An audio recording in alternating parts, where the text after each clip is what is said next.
you wanted the best, you've got the best podcast, the hottest podcast in the world.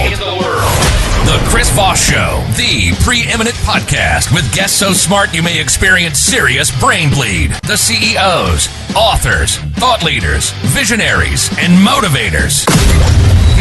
Get ready. Strap yourself in. Keep your hands, arms, and legs inside the vehicle at all times, because you're about to go on a monster education roller coaster with your brain. Now, here's your host, Chris Voss. Hi, folks. It's Voss here from thechrisvossshow.com. There you go. Welcome to the Big Show. We just have to hit the right buttons there. Welcome to the Big Show, my family and friends. We certainly appreciate you guys being here. Thanks, as always, for tuning in. Make sure you refer the show to your family, friends, and relatives. Go to goodreads.com/Chris Voss, LinkedIn.com/Chris Voss, Chris Voss, one on the TikTokity, and all those crazy places on the internet. Today, we have an amazing young lady on the show. We're going to be talking to her about her business sense, her experience, her consultancy, and helping you do better with everything you're doing. Ann Cardin is on the show with us today. She's a strategic business growth and marketing sales consultant, and she's going to be talking to us about her business, what she does, and how she does it, and how you can do yours better. She has more than 43 years of business, marketing, and sales experience, with over 32 years as an entrepreneur. She's built 7 successful businesses, selling 5 of them, and is a current owner of 2. Her first business started out of financial hardship after leaving her corporate career and income to stay home and raise kids. And then that business went global before the internet and technology we have today, and was sold years later when she began her next small business. She's been coaching and consulting for the past 13 years and has worked with several hundred small business owners, consultants, coaches, and professional entrepreneurs in over 60 different types of businesses to further their success. Welcome to the show, Ann. How are you?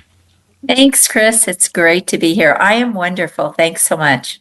Thanks. It's wonderful to have you as well. Give us your .coms. Where can people find you on the interwebs?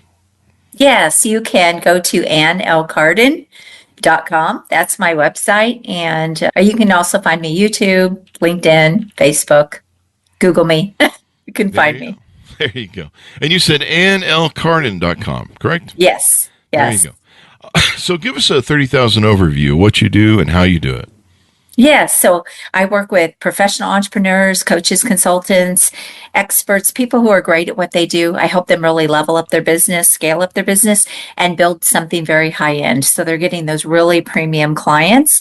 It could be $50,000, $100,000, several $100,000 clients. Mm-hmm. So helping them build with a handful of people. There you go. And you've got a book called Expert in You, Build a Lucrative and Impactful Coaching Consulting Business from Your Expertise. You put out in 2020 as well. I do. Yes, that was my latest book. I'm getting ready to do another one. And I'm launching a magazine as well. Yes. There you go. Talk to us a little bit about how you were raised, grew up. What gave you the entrepreneurial bug? We kind of alluded that a little in your bio, but people like to hear it from your voice. How did you grow up and get the entrepreneurial addiction, as it were? It's really funny because even as a kid, and this actually came out when I was a guest on a podcast, and they said, "When was your first business?" And I started thinking back, and I think it was about 8 years old.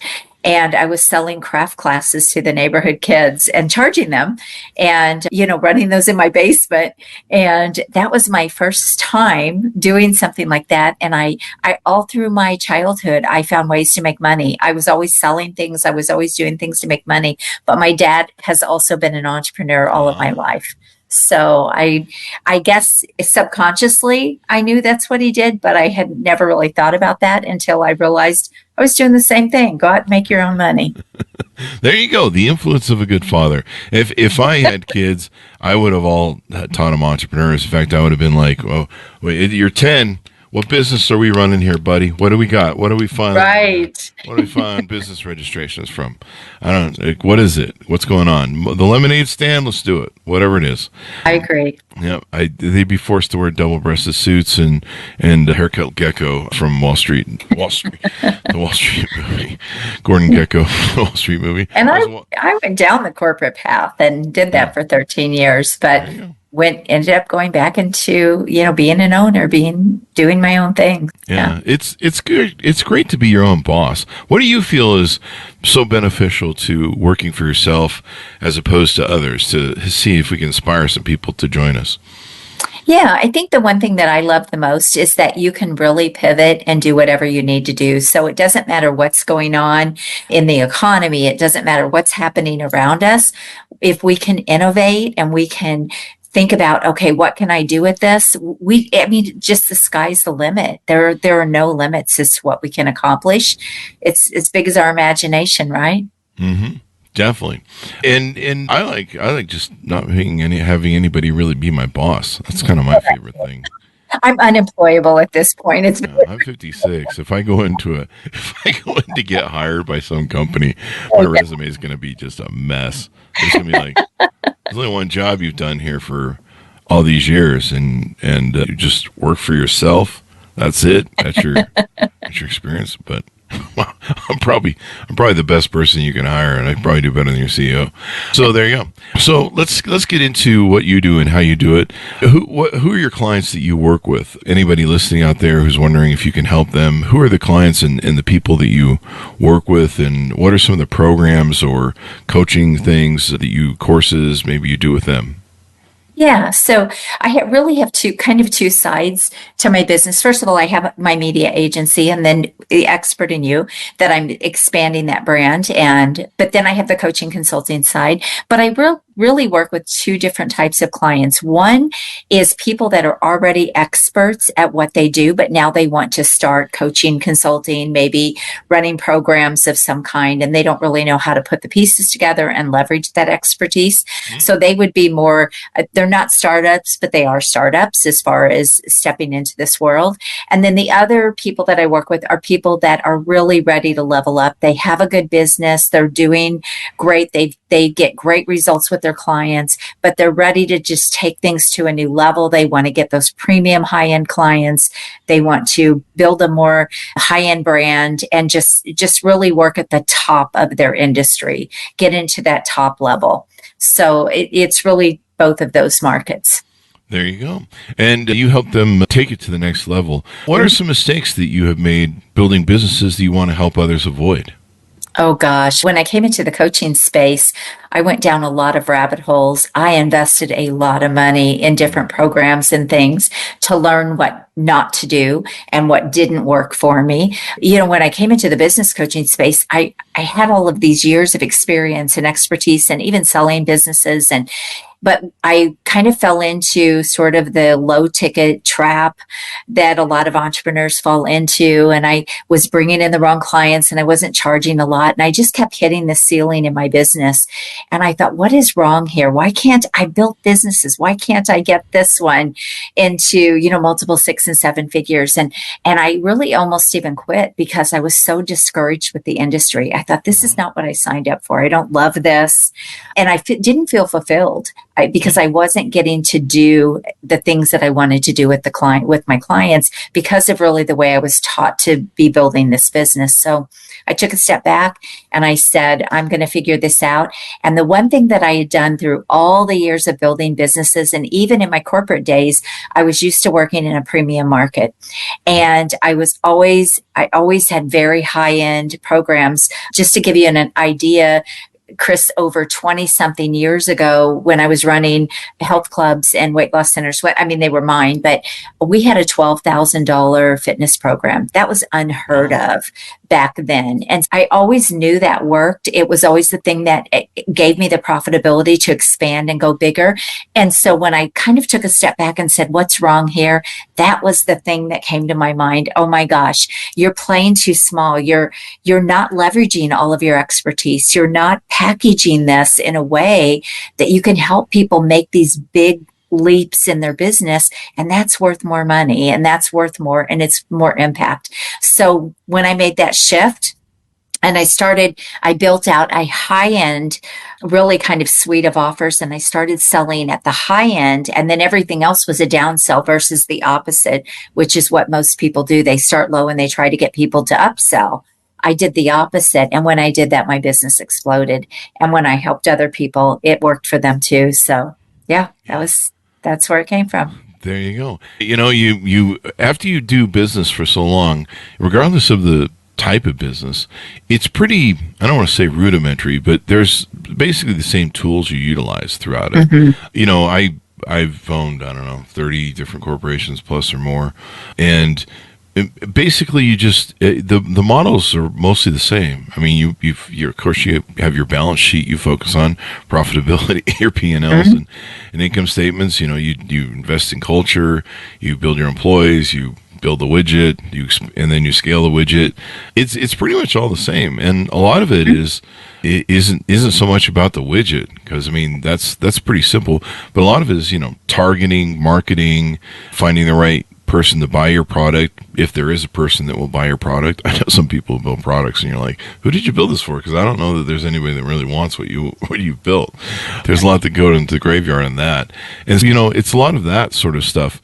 But now you have, I think, 2 books. Do you want to delve into the 2 of the books that you have? Yeah, I actually have 3, but I have 2 in front of me. Okay. These are my most recent 10 marketing and money making secrets every business owner must know. So that was, that's been several years. And then my expert in you book. And then I have another one called Insider Secrets to Small Business Success. That was my very first book. It was probably about 14 years ago. And it's really designed more for kind of a startup. Here are the things you should know. Here are the things you should be aware of going into mistakes that I made. So that was my first book. There you go. And so in it, you help people consistently bring in 15,000, 20K, 50K, even 100Ks or more a month? Mm-hmm. Yes. So as I help them really build out and get these high-end clients, I help them put in the marketing systems and everything so that they can continue to bring in these high-end clients. But there are some other pieces, the way I help them take their payments, structure their payments. A lot, especially in the coaching industry, a lot of coaches will say, let's say they're charging $30,000. They'll spread that out over 12 months. And I actually help them to get paid more in full or fund that so that they're getting those bigger shots of revenue. And so if you think about even a $50,000 client, if they could bring in 2 a month, they're at $100,000. And if they've got the marketing engine and system in place, they can do that month after month.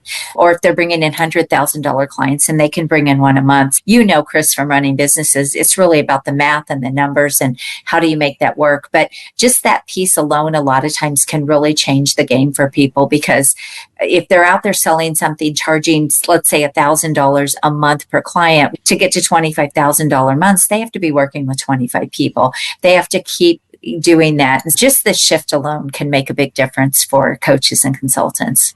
There you go. It's a numbers game. It's a numbers game.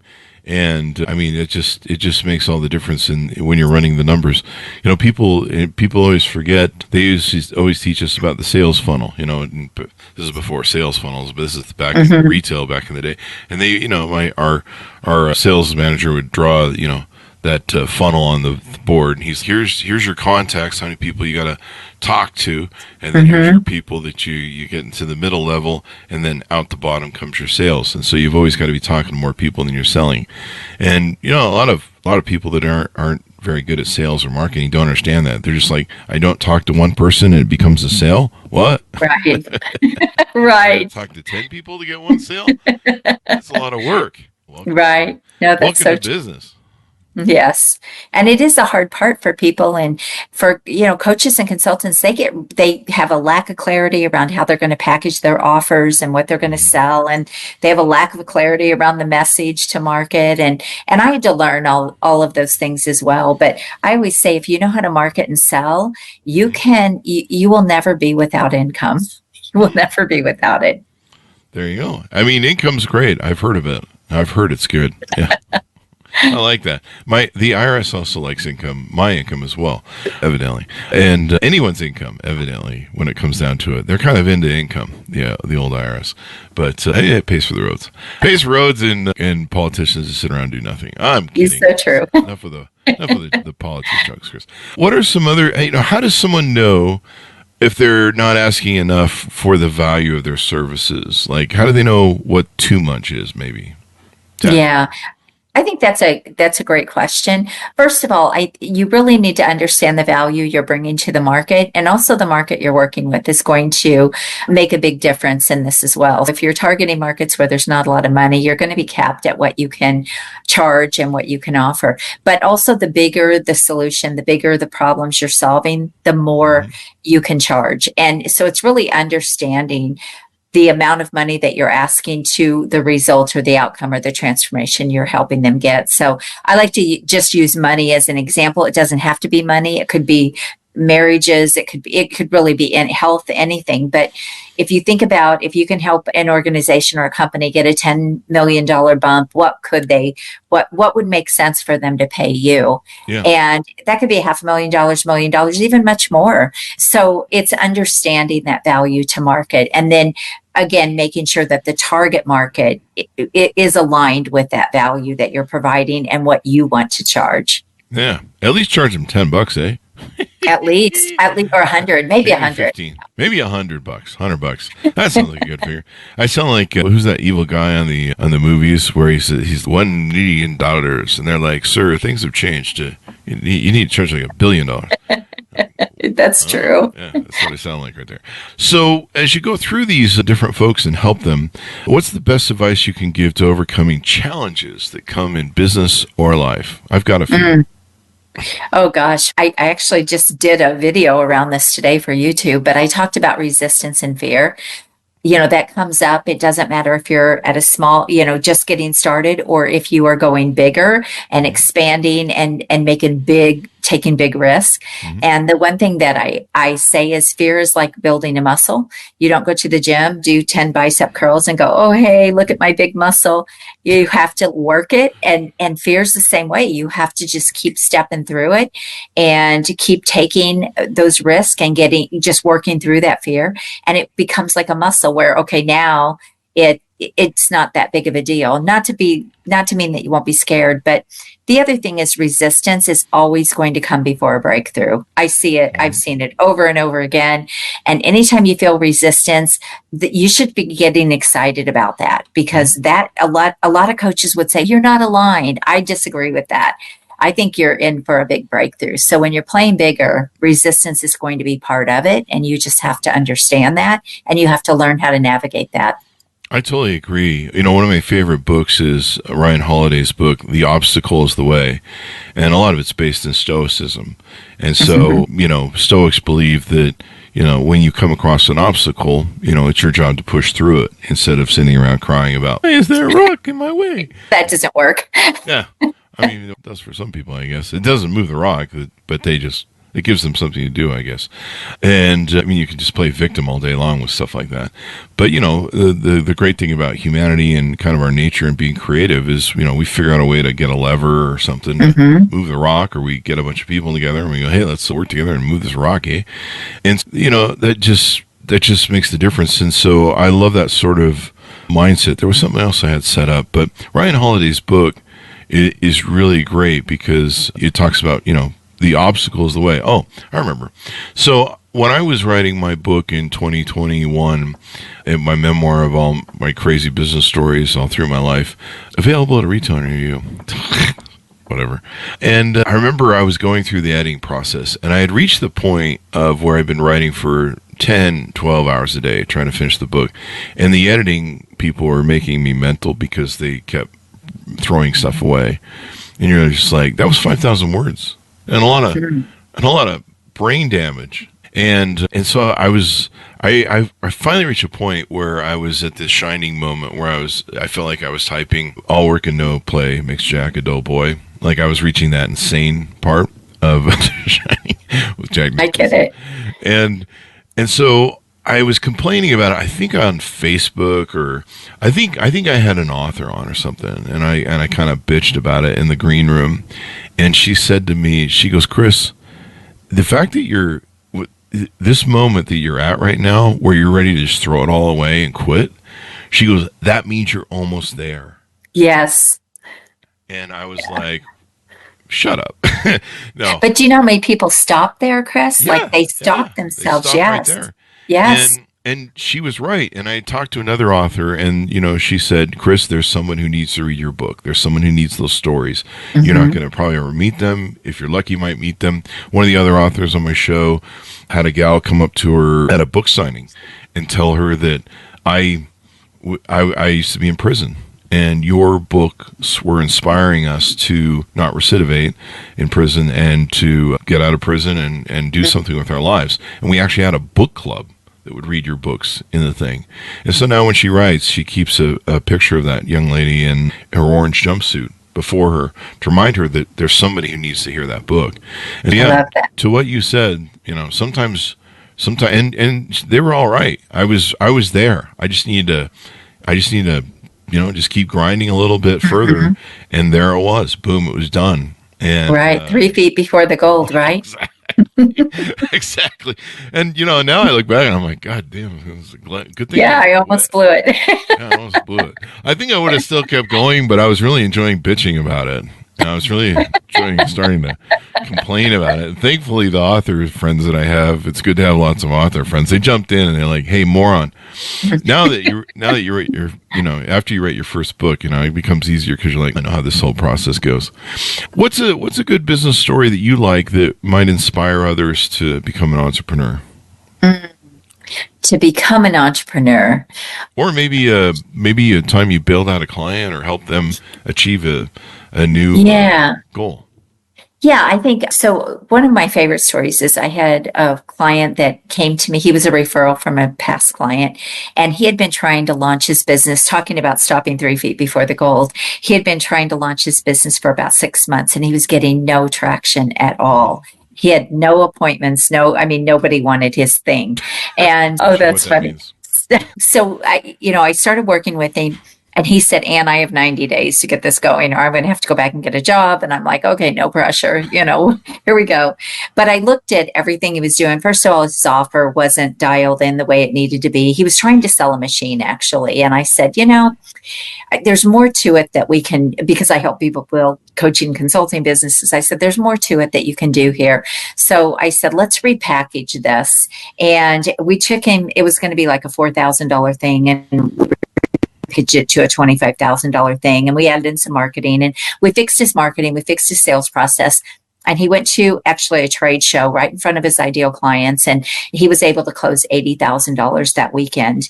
And then he went to build almost $1 million business in 12 months. And it was because we got his system working.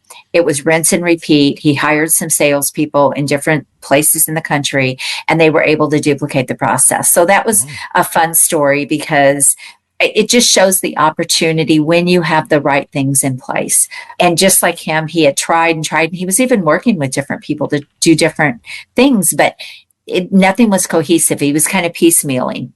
So this person over here was telling him how to sell. This person over here was telling him how to market. Nothing was cohesive. Nobody was looking at the whole business. And that was a big eye opener for me too, that I don't want to just do one thing with people. I like to look at everything they're doing and be sort of that A to Z coach. And so that's a lesson for people. If you're piecemealing things and you're grabbing from here and you're grabbing from there, just know it's number one going to be more expensive. It not just in lost opportunity, but also probably in outlay of investing. But it's also not going to move you as fast doing something like that. I believe anybody can build a business if they're willing to put in the work and put in the effort. But where they go down the wrong path is a lot of times they don't get the right help, or they're looking for tactics, or they're looking for the next latest, greatest strategy. And that just isn't the proper way to build a business. Definitely. I always think of it as like a combo to a safe. And you've got to make sure, like you said, all the pieces are aligned. There's a sequence. There's a sequence to it. There's it's basically like a combination, and you've got to be able to get that dial right. And you can be off like one hair or two, and you don't have that third number or whatever it is. And so that's usually what I think about when I'm innovating or I'm trying to resolve something or create something.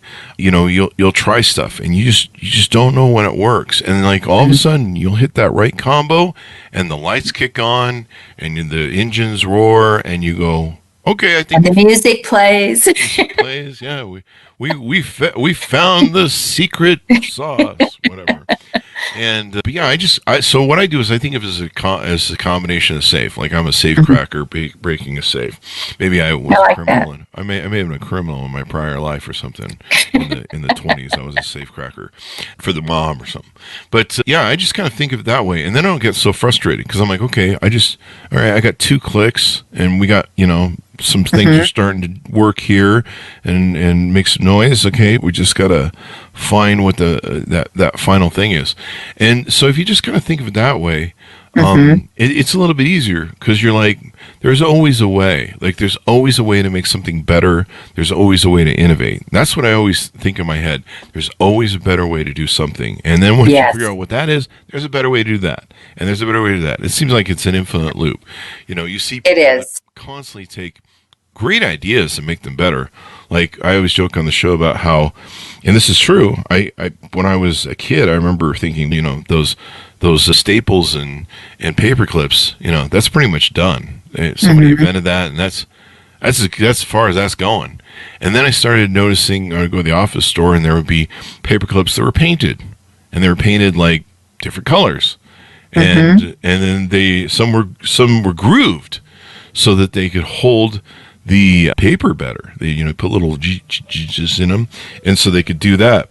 And that just next level. And I constantly say there's probably more they've done, but I'm just like, wow, okay. So there never is an end to the ability to innovate and do stuff and make things better. Yeah, so you can just keep going. That's such a great example. And if you, speaking of the paperclip, and I love that example, I'm going to file that in my brain. But if you even think about it, they even changed the shapes. So now there's Oh yeah, fancy paper yeah, clips, right? yeah. And those are premium. Those are the ones you pay more for. They got the For triangle 10, ones and you pay 10 times different more stuff. for 10 of Yeah, those. yeah. But it does show that there is a market, and yes, things can consistently evolve, and yes, people that are able to just innovate and be Mhm. smart and know that there are really no limits. I mean, it, like I said, it really, the limit is what our imagination can come up with. There you go. One of the other favorite innovations that I saw that, I thought was done, like tools. Power tools. You go to the Home Depot, they got, I don't know the names of power tools because I pay somebody else to do power stuff.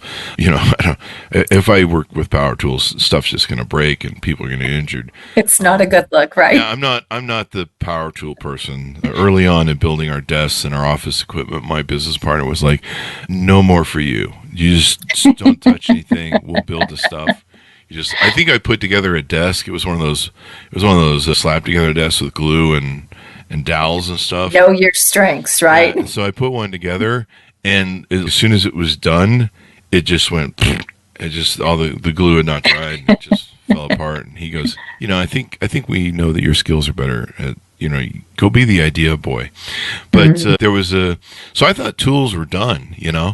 And because of the high divorce rates now, we have more single women in the marketplace. There was a gal who got divorced, and she wanted to do some homework. That sounds like school stuff. She wanted to do some home improvements. That's the word I'm looking for. Uh-huh. And she found that all the tools, number one, weren't very attractive to a woman. Their colors are pretty masculine. And then the handles are kind of built for a man's hand. I have a 10.5 inch span hand, giant hands. They were kind of made for bigger man hands. And she being a woman had maybe some smaller hands, I think. So she decided to come up with her own line of power tools made for women. And she painted them pink, kind of And they're like a Mary pink. Kay. And I believe her handles and stuff are more, they don't weigh. I've lifted some of the drills that they have there, and I've been like, holy crap, I'm not even man enough to hold this thing. They weigh a lot. And so so her tools are more designed for that. And that's just an example of where you're like, what a great idea. Why didn't I think of that? You just punch yourself in the head as a entrepreneur going, duh. Yeah, but so often things come out of a need, or Yeah. something where people are like, "Oh, gosh, why isn't this a thing?" Yeah. And so that's where sometimes the best innovations come from. There you go. What are some sales strategies or tips maybe that you give out to people on how to help close more clients? We've kind of generalized over some. Anything specific you'd like to throw out? Yeah, one of the things that I like to help people do is really co-create solutions with their clients versus, oh, so you see this a lot in the professional space. Send us a proposal. So they spend, these people like marketing agency owners or consultants, they'll spend all this time creating this, you know, amazing proposal, right? And then they send it, they email it, and it goes into the black hole of wherever. And then they're chasing the client. So one of the things I'd like to help people do, if we can, get rid of proposals or at least turn that proposal into an agreement. So when you sit with a client and you uncover everything they need, and then you also interject your expertise and how about this and how would this work with your company, and you're co-creating a solution. Number one, you're taking yourself out of the commodity category. So you are now, why would they not buy from you? Why would they not want to work with you? Because you're giving them everything they want and you're getting yeses all along the way. So then when you get that done, it becomes an agreement. They're signing. You already know what their budget can handle. The other way to do that is if you do have to give a couple of options, then get people back on a call with you. Don't email. Still get the yes, we want to work with you. Just come up with a couple of options. Let's take a look at those. So you're not spending time writing proposals and doing proposals that aren't going to go anywhere. And so when you do that, now you get back on a call with them and you're just able to close things so much faster. So that's one strategy that I like to help people with. It's giving the client what they need, what they want, but it's also simplifying the process and it's shortcutting the process and it's speeding that sales cycle. So that's a really important piece. And also maybe limiting the options you give people, because people That can get too. option, people can get option. No more than 3 ever. Yeah. No more than 3 ever. Yes. There you go. Yeah. There you go. One of the things that people do, you're totally right on what you said. People buy you when it really comes down to it.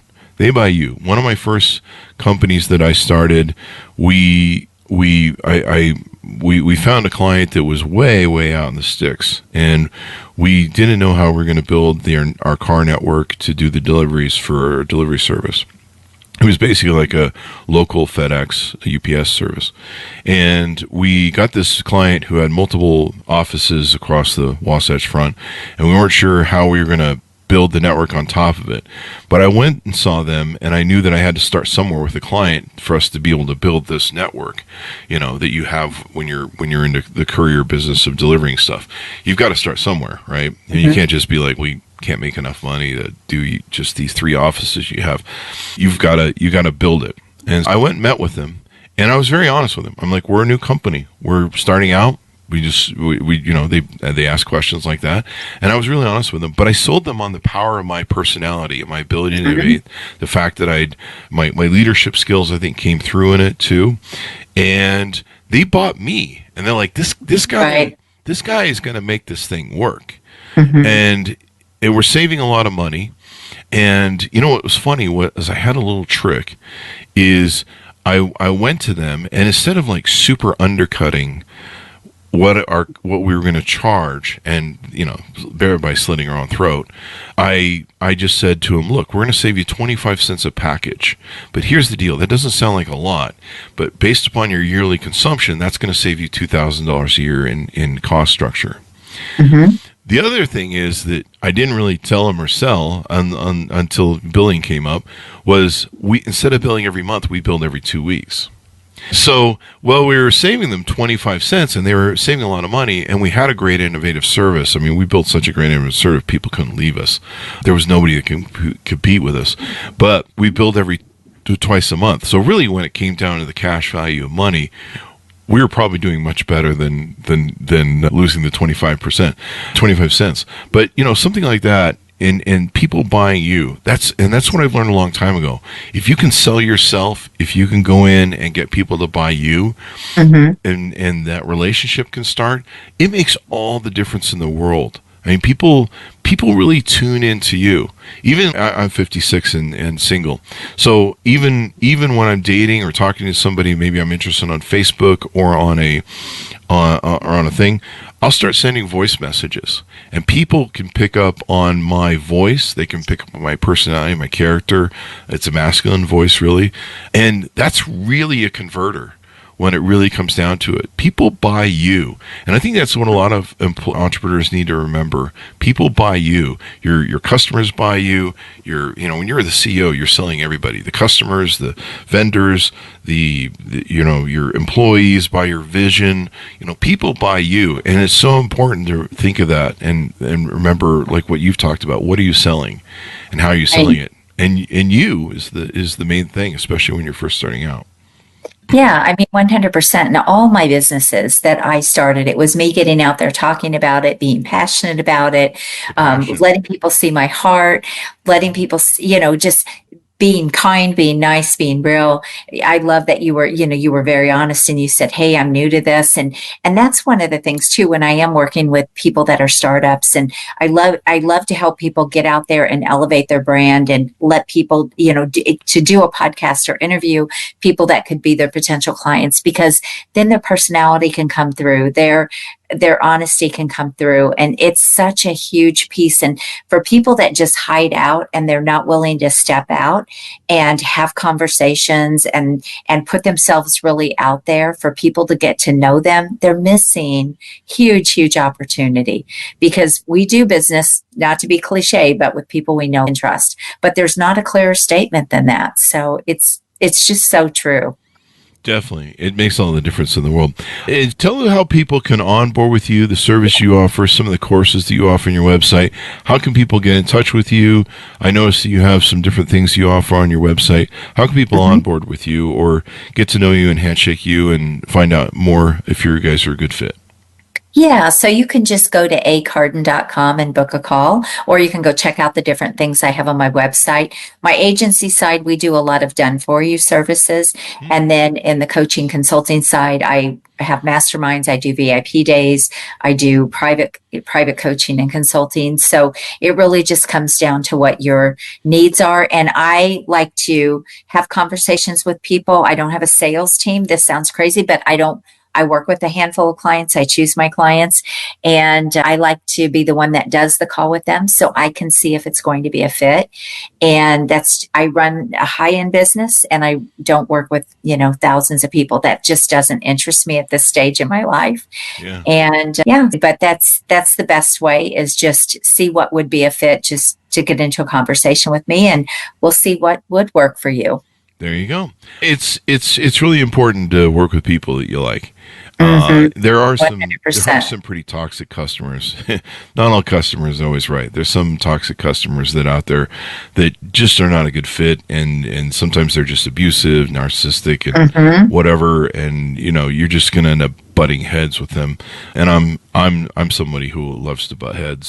It's and you can tell, like, early on. Like I've seen so many coaches and consultants being like, I got the red flags of this customer.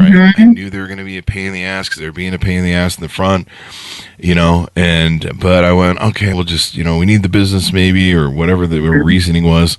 Don't do it, man. I learned that 20 years ago. Don't.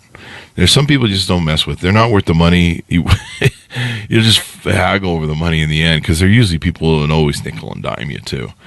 There's people that they just don't see the value in you and what you're doing.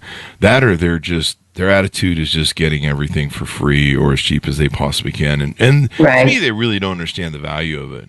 Because anytime you give free advice to people, they never follow it. Absolutely. No, what's the saying? If you're going to, unless you pay, you don't pay attention. That's a good saying. I like that saying. Yeah. I love it. So give us your .coms one last time as we go out on the show. AnnLCarden.com is my website. There you go. Thank you very much for coming on, Ann. It's been a fun show. Thank you, Chris. It has been fun. I appreciate being here with you and getting to chat. There you go. Thanks to my audience for tuning in. Go to goodreads.com/Chris Voss, LinkedIn.com/Chris Voss, Chris Voss One, the TikTokity, and all those crazy places on the internet. Thanks for tuning in. Be good to each other. Stay safe, and we'll see you guys next time.